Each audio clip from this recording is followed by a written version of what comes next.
রবিবারের দুপুরে যদি এরকম খাবার পাওয়া যায় তো পুরোটাই জমে যাবে।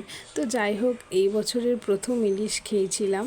ইলিশ মাছটাকে ভালোভাবে ধুয়ে নিয়ে কড়ার মধ্যে সর্ষের তেল দিয়ে গরম করে নিতে হবে। তারপর মাছগুলো হালকা করে ভেজে নিতে হবে।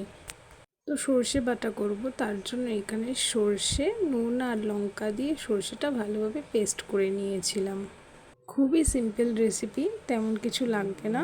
তো এদিকে ওই ভাজা তেলের মধ্যে কালো জিরে আর কাঁচা লঙ্কা দিয়ে সর্ষে গোলা জলটা দিয়ে দিয়েছিলাম। তারপর একটু নাড়াচাড়া করে নিয়ে নুন মিষ্টি স্বাদ মতন দিয়ে জল ঢেলে দিয়েছিলাম।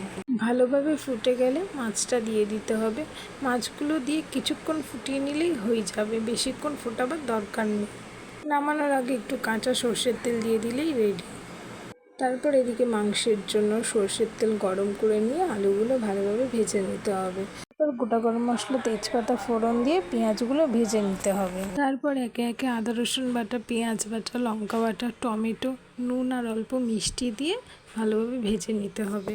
স্বাদ মতো নুন, লঙ্কার গুঁড়ো আর হলুদ গুঁড়ো একটু জলে ভিজিয়ে রেখে ওইটা দিয়ে দিতে হবে। সব মশলা ভালোভাবে কষিয়ে নিতে হবে। যখন মশলা থেকে একটু তেল ছেড়ে দেবে তখন মাংসগুলো দিয়ে খুব ভালোভাবে কষিয়ে নিতে হবে। ব্যাস, আর কিছু ঝামেলার কাজ না। মাংসটাকে চাপা দিয়ে একটু কষিয়ে নিতে হবে। মাংস থেকে যখন তেল ছেড়ে দেবে তখন ভেজে রাখা আলুগুলো দিয়ে দিতে হবে। সব কিছু ভালোভাবে কষানো হয়ে গেলে গরম জল অ্যাড করে দিতে হবে, দিয়ে তরকারিটা সিদ্ধ হওয়ার জন্য রেখে দিতে হবে। তারপর গরম মশলা ছড়িয়ে দিলেই মাংস রেডি।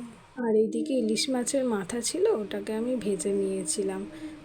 আশা করি এই ভিডিওটি সবার ভালো লেগেছে। যদি ভালো লেগে থাকে তাহলে একটা লাইক অ্যান্ড কমেন্ট করে দিও। আর এখনও যারা যারা পেজে ফলো করোনি একটু ফলো করে দিও। Thank you.